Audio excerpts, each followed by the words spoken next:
Welcome to Satsang.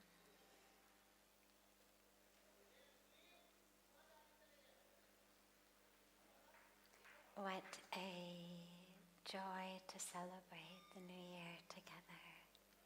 गौरव एक काम करो, गौरव भैया 2-3 विषय कुमारों के लेके लोगों को थोड़ा सा शांत कर देना. धन्यवाद. It's such a blessing and a joy to celebrate New Year's together. And just from the beginning, I'll mention it again at the end, but from here we'll be going together down to the banks of Ganga for a very sacred meditation and letting go experience, what we call our swaha ceremony. So I hope that all of you will be able to stay with us through that as well.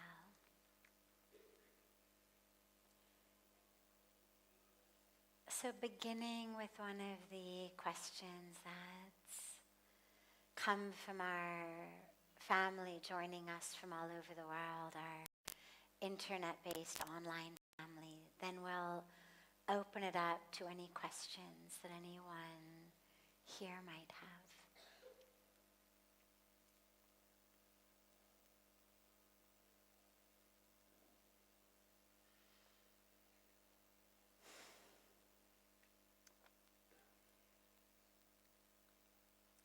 My mom doesn't currently speak to me. She hasn't spoken to me for the last 2 years now, and that bothers me a lot. I apologize every time I see her, and I hope that everything will become normal. It doesn't work. My question is, how do I make up with my mom and sister, as I don't want to die with such a strained relationship in my life?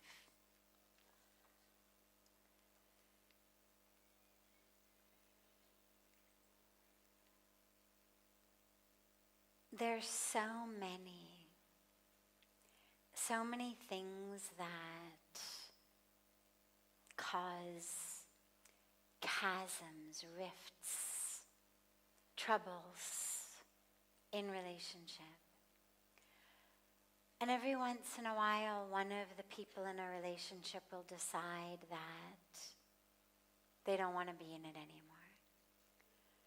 Now, in this case, without more details of why, the best things to do, first of all, in any case, and this is whether someone has stopped speaking to you or they're just really angry at you, whether it's your mother, your sister, or a friend or a loved one. The first and most important thing to do, of course, is try to understand, why are they upset with me? What usually starts to happen with most of us is we get into our logical mind. You have no reason to be upset with me because here's why I did what I did. We start to justify, rationalize our behavior. And in many cases, we have very good rational reasons for why we did what we did. The dilemma is, anger is never rational. Hurt is never rational. It's the emotional self. And so the dilemma is when you try rationally to explain your reasons, your justifications to someone who is having an emotional experience. It's like this. It goes nowhere. You're not speaking on the same level or the same plane of reality.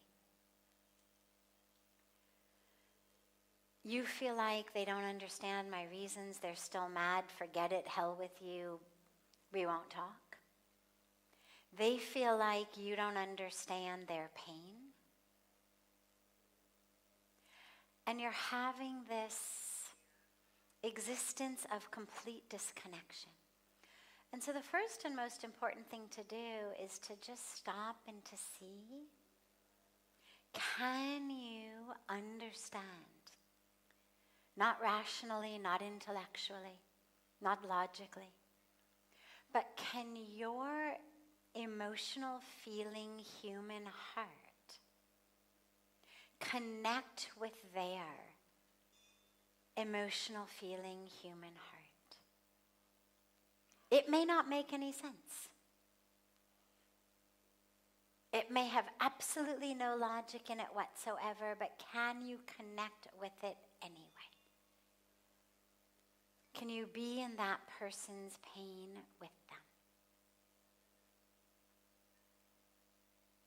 When people are in pain, most of all, what they want is someone who just can be there with them. That's the first step. Meet them where they are. Let them know you understand their pain, you understand their anger. Whether it's rational or not doesn't matter at this point. It's got a base or not, it's logical or not, that doesn't matter at this point. What matters is, I feel you. I love you, I feel you, I see you, I am with you. Then, and only then, can you try, when the time is right, when it seems like they are able to, not when they're super angry, not when they're in the midst of their pain, but when they seem to come back to a time in which their rational brain might be able to kick in. That's when you say to them, by the way, here's actually what I was thinking, or here was actually what my motivation was, or you try to help them understand why you did what you did, or didn't do what you didn't do. But the dilemma, the mistake that most of us make is going right at it rationally. So somebody's crying, or they're angry, they're upset with us. And we go right in with our logical mind that says, you have no reason to be angry. Well, maybe. But has anybody ever stopped being angry because they didn't have a reason to be?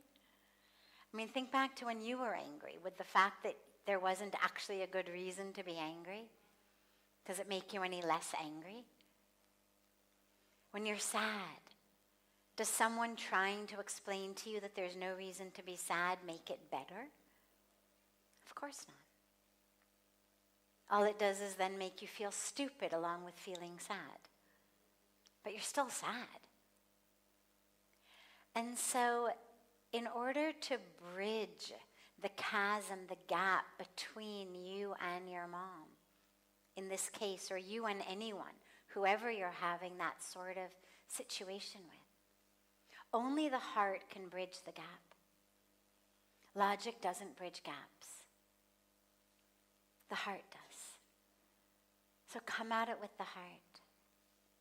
Feel them. Be with them. And then, that may be enough. You may never need to actually have the rational conversation. It may be enough. They may just feel your heart and melt back into the connection. Or in a place where at least energetically you're now connected, where you're not separate but you're together, you can actually have a conversation about expectations, about failure to meet expectations, about attachments, about whatever it is that has caused that.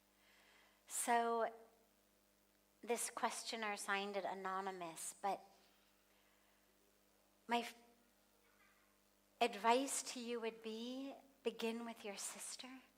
If it's your mom who doesn't speak to you, if it's your mom who's most angry, begin with your sister, especially since it sounds like this has been going on for years. Can your sister help create a bit of a path? And allow yourself to be vulnerable. Don't go in all armored up like, hey, I didn't do anything wrong. I'm the good guy here. I did the best I could. Go in vulnerable. Go in open. Go in willing to hear, to listen, to feel. Allow yourself to be touched by whatever that other person is experiencing. That's what they need. They don't need a rational reason. They need to feel that you're there with them. And hopefully that will work. If not, you always can love someone, even if they're angry at you. Even if they don't speak to you anymore. You can always love them. Them not loving you, them not speaking to you, them being angry at you, doesn't prevent you from loving them. That love is in your heart. Keep loving them. If, God forbid, she doesn't come back, she doesn't forgive, she doesn't start to talk to you again, at least on an energetic soul level, you will have come back together and reconnected. But do your best. Do your best to really come back together and mend that relationship. Because, yeah, you're right. Once life is over, we don't get another chance for that. We get another chance for our own karmic journeys. But we don't get another chance for individual relationships. So try to make sure that you don't end up with regrets at the end of the day. Beautiful. Other questions? Yes.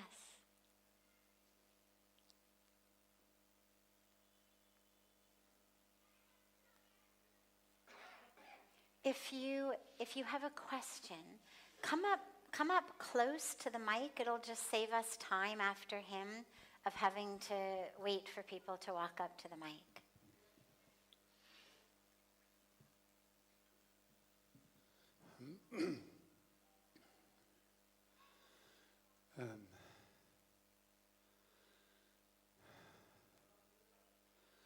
Yes, I want go on a little bit with my, or more or less, with my momentary stuckness. It's a real contrast to what I experienced 30 years ago, where I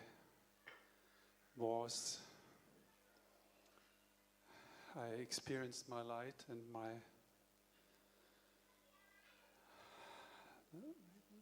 non-being, Yes. my non-ego, non-I. Yes.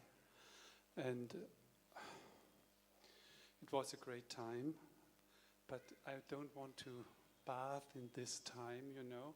It's more, today I do a really intense work with patients and so on. But I come home and sit in front of the piece of the computer, playing chess, for example. Horrible. I can't stop it, you know, because it's just fun and it's exciting, and I think I am sort of victim of my hormones, you know, which are moving, but it's also flying. It's running away of my of sort of loneliness, perhaps, you know. It's a running away, and it has become an addiction. So I'm here anyhow I have to stop it here. Yes. That's good. But when I come back, I fear to fall in it again. Okay, great. So I spoil my life. I really spoil my life like this, you know, and in seeing what I'm doing. Yeah. Thank you for the question. So,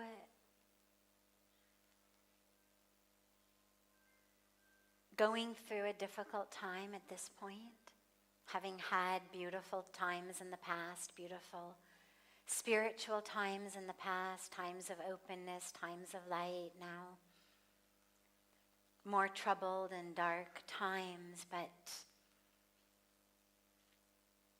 addressing them by playing chess game after chess game on the computer. First of all, don't be so hard on yourself.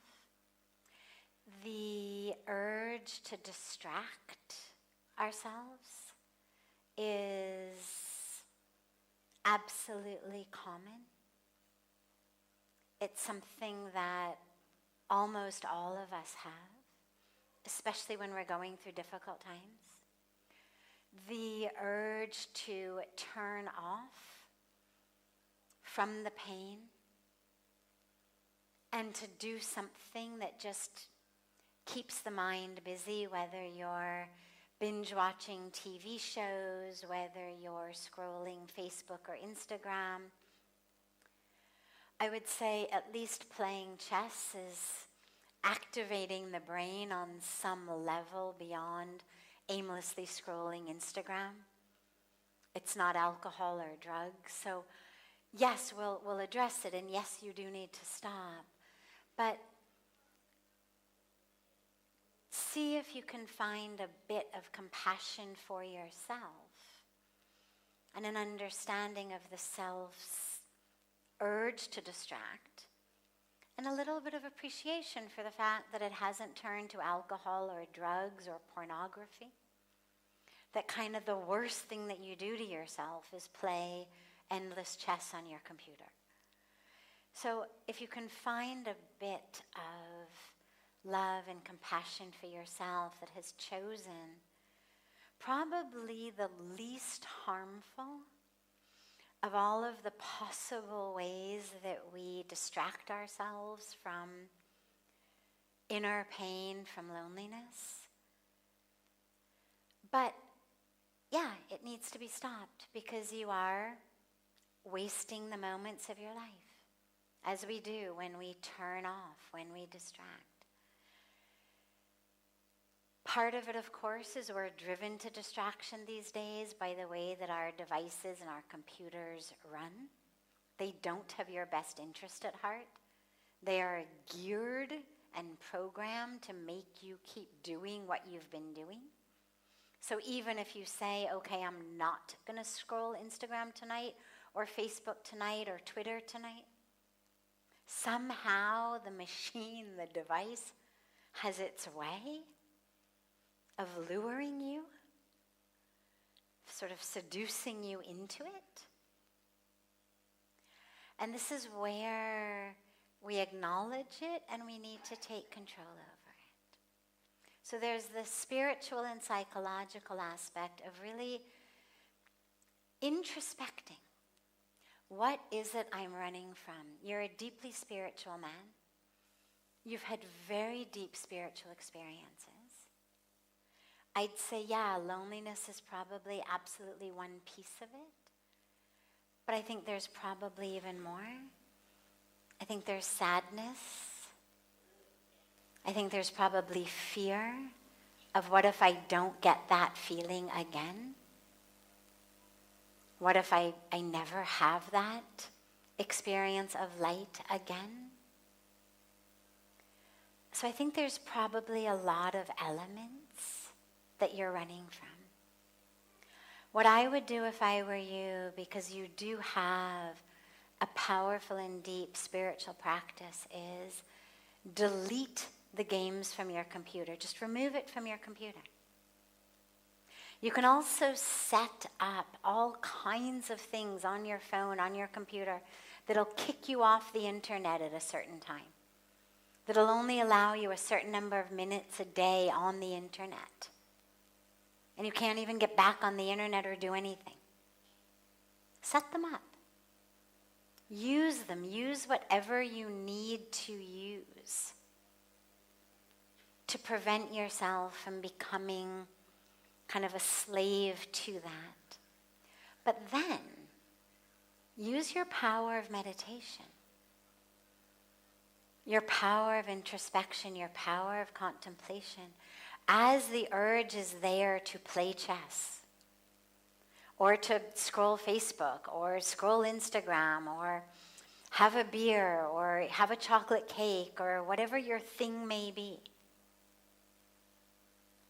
Take just a moment and really ask yourself, what do I need right now? Because what the brain does when it tries to send you into the alcohol or the food or the distraction is it somehow convinces you that you will feel better. Now we know that, neurochemically we've got these hits of dopamine and they can be definitely a bit addictive. Endorphin rush with different types of food, whatever. But what you're craving on a deep level is not dopamine or endorphins.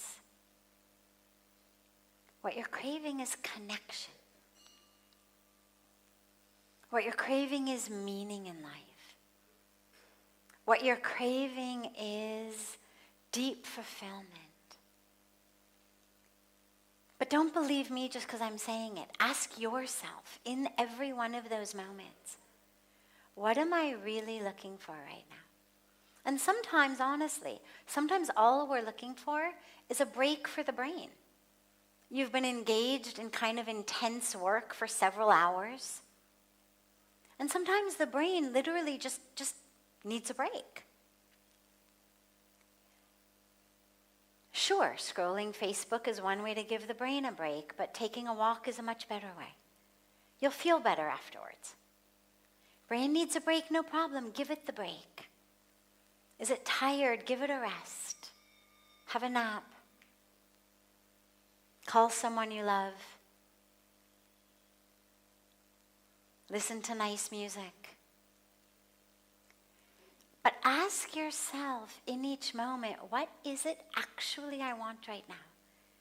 When there's a craving for the chess game, the chocolate cake, the alcohol, the shopping, the pornography, whatever it is that I'm being pulled toward. Before you engage, just ask yourself very deeply, what do I really want right now? Instead of turning it into an exercise of self-control or willpower or repression or suppression, think of it as an exercise of self-love. Give yourself what you actually want. Nobody is saying deprive yourself of what you want. Give yourself what you want. But I promise you that what you really want is not the chess game. What you want is connection with the divine, with yourself, a spiritual connection. What you want is community. Give that to yourself. Ask yourself, what is it I want in this moment? Do I want love? Do I want connection? Do I want something meaningful? Do I want a nap? Do I want some fresh air and exercise? Do I want a break? Do I need to laugh? Listen to something funny. You need to laugh? Great. Find your favorite comedian. Listen for 10, 15, 20 minutes. Laugh. Call up someone who makes you laugh. But social media is a very, very poor substitute for any of the things that we actually are craving. It's a false experience of connection, of love, of meaning, of anything. So give yourself what you're really looking for. Ask yourself. I'm not going to tell you what you want, but whatever it really is, give it. And if it's not to have the pain that you're in the moment, then do something that will actually ease the pain. Not something that's just going to make it compounded a few hours later, also with a hangover or an upset stomach or an empty wallet.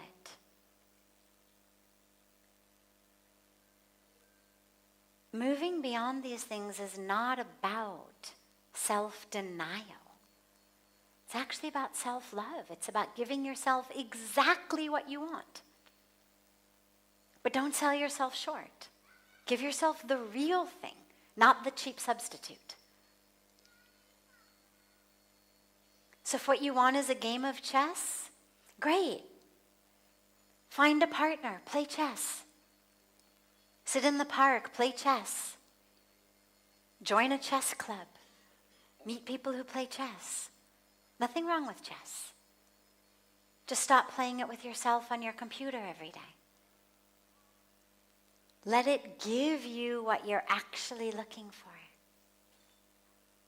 which is that connection. Beautiful.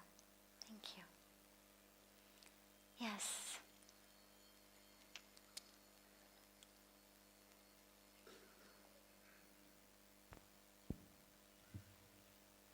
Jai Gurudev Ji. Jai Gurudev. Being a proud mother of one Lieutenant Colonel's mother, I have a question.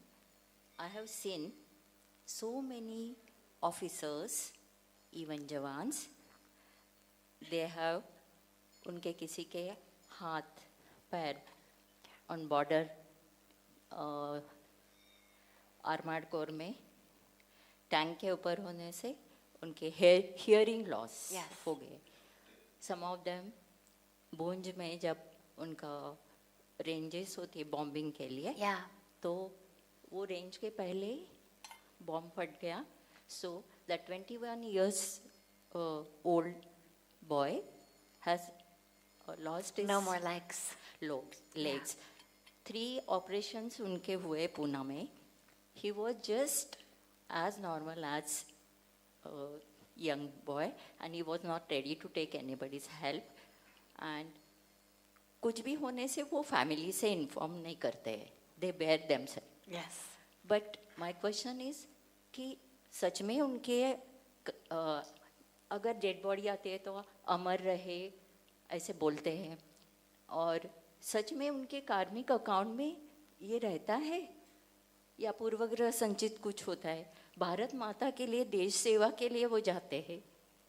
तो I am not in tears but I feel कि who will pray for them? Only family, only wives, only mother, brother, and some of them society is enjoying 15 August and 26 January. They are planning for their holidays, vacations.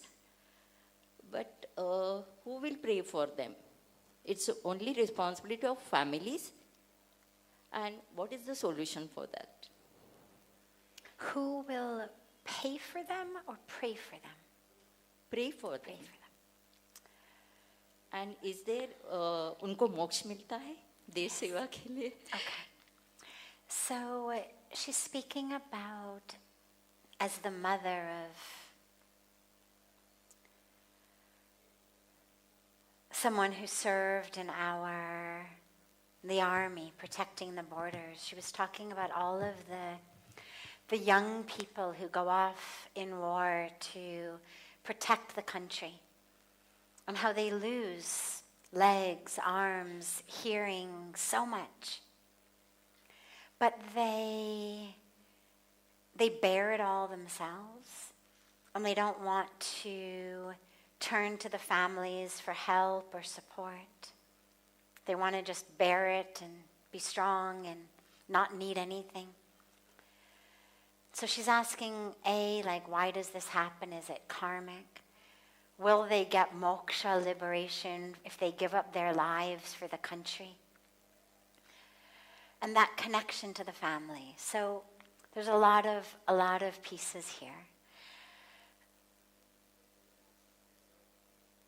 Choosing to serve others, whether it's serving the nation through being in the armed forces, whether it's serving the world through becoming a scientist who dedicates their lives to discovering a cure for something, whether it's serving the world in an infinite number of other ways that each of us has the capacity, the capability, the inclination to do,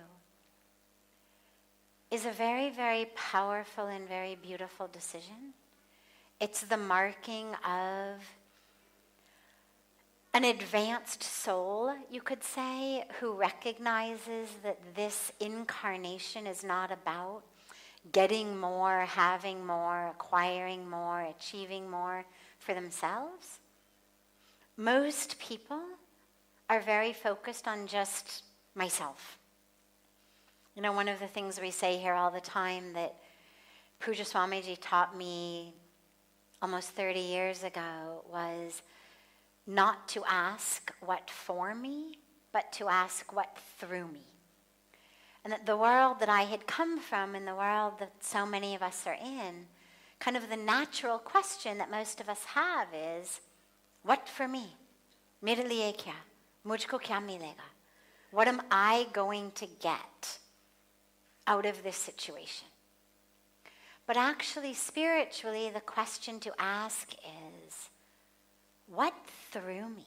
How can I, in this moment, in this situation, in any moment, in any situation, how can I be a channel for God's flow on earth? And when you dedicate your entire life to being that channel, it's the mark of an advanced soul who recognizes that. Otherwise, most of us get lost for much of our lives in just acquiring and attaining and competing and this and that.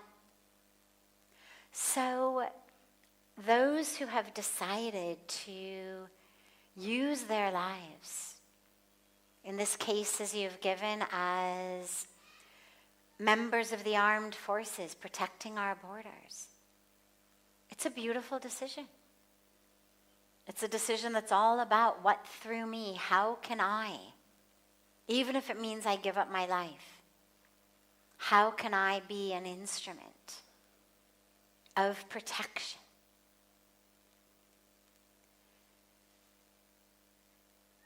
Do they attain moksha or liberation if they die? You know, in the Bhagavad Gita, Lord Krishna says how much better it is to die in the battlefield, fulfilling your dharma, than to live for however long one might live, but not fulfilling your dharma.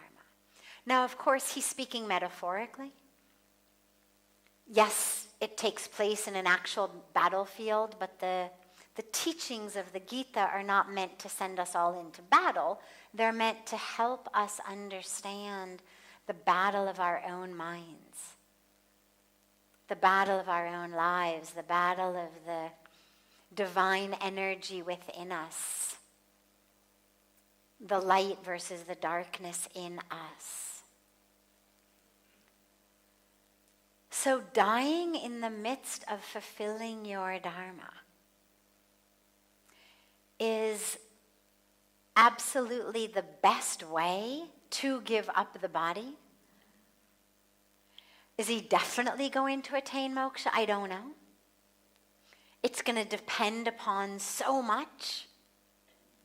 But what I would say is, know that he's a very advanced soul.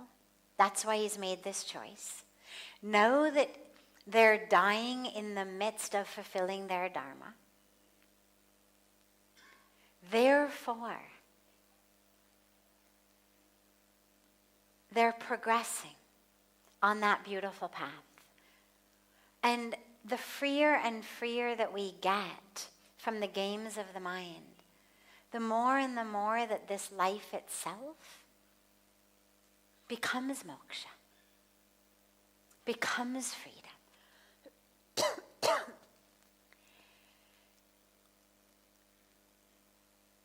We pray, of course, that there will come a day when no country needs armed forces.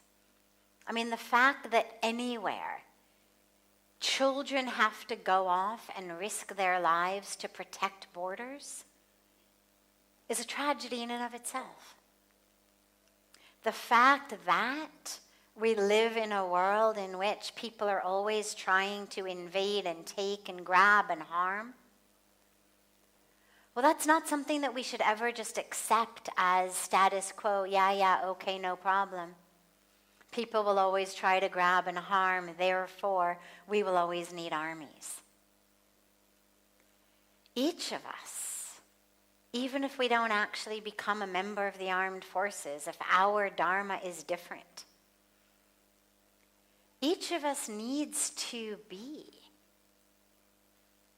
a warrior of love, of peace, of healing, of oneness.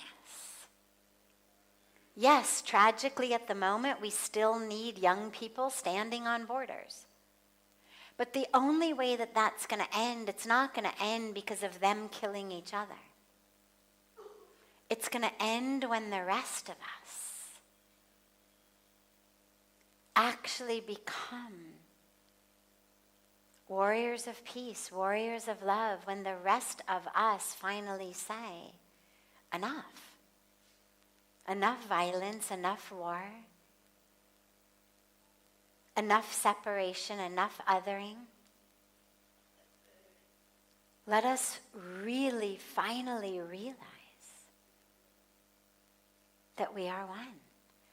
And that mothers on this side of the border cry the same tears as mothers on the other side of the border.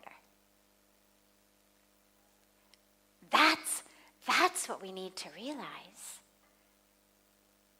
So that no one would do something that would require the young people of their country to then go out and support the violence that they've just started. Like, I know if I throw a bomb in the next city or a missile in the next city, well, they're going to come after me and try to get me. Which means if I'm going to do that, I better be prepared to send people to go and protect our borders. Which means before I send any bomb or any missile into the next city, I better think 100 times about whether I'm then prepared to send our children out to then protect the bomb or the missile that I just launched. We need to move beyond that. We need to move back into awarenesses of oneness so that we stop losing legs, losing arms, losing lives. That needs to be eventually where we go, such that the battles that we fight are just within ourselves. And then slowly, slowly, slowly, those stop as well. But until that time, yeah, it's a very courageous choice to offer up one's life like that. And who's going to pray for them? Well, yes, of course, their families. But in these cases, I hope everyone does. Everyone we lose in a war on any side is our child. And we need to pray for them all. All of us need to pray for them all. Because only when we can pray for them might we think 100 and then 1,000 times before sending more off to the borders and boundaries. Yeah, thank you.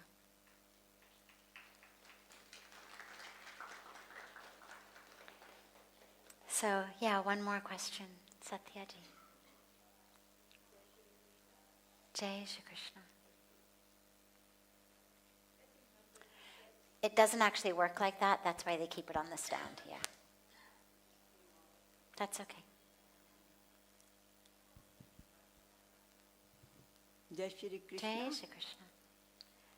As it says in Bhagavad Gita, and we have experienced that the whole universe is made with 3 gunas, tamasic, rajasic, sattvic.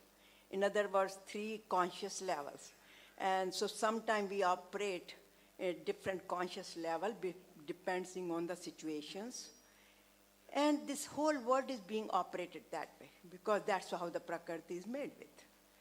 Now my question always comes, due to those gunas, this whole world is turmoil. Some of them you see here in Rishikesh, everything is sattvic.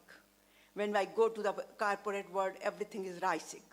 When I go to these wars and things about everything is tamasic, different conscious level.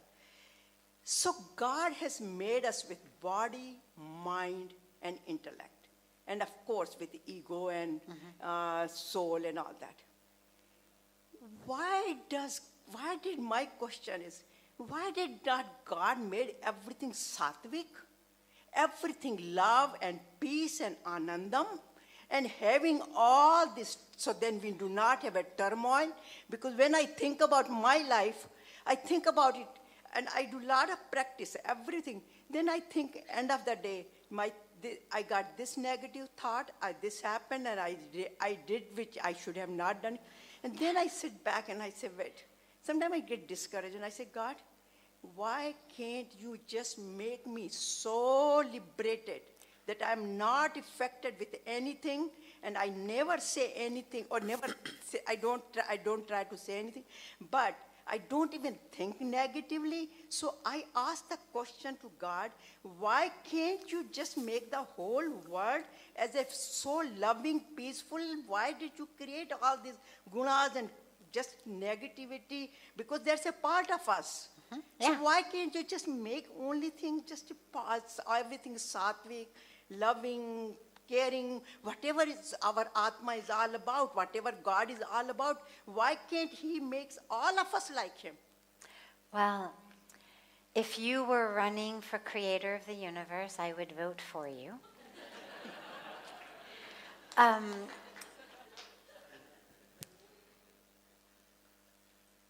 You can take Satyaji's question another layer, which then is, why create us at all? Right? I mean, the next layer of that is, well, if we're all God, and the whole point of all of this is to wake up and remember that we are God and go back to God, why bother separating us anyway? Right? I mean, if we're nothing but God, why make us forget that we're God, so that we have to spend all of these lifetimes re-remembering? Right? I mean, if you're asking for something, let's ask for the full picture. Like, rather than just making everything sattvic, make us beyond all the gunas. Right? You've just chosen the best of the 3 physical worlds. But as long as we're asking, as long as we're writing out, Diwali lists or Christmas lists or birthday lists or whatever we are to God, why not say, make me beyond the gunas altogether? Make me fully liberated from the gunas. Make me fully remember that I am nothing but God. And then in that case, why bother having me go through this at all? The dilemma with questions like this is that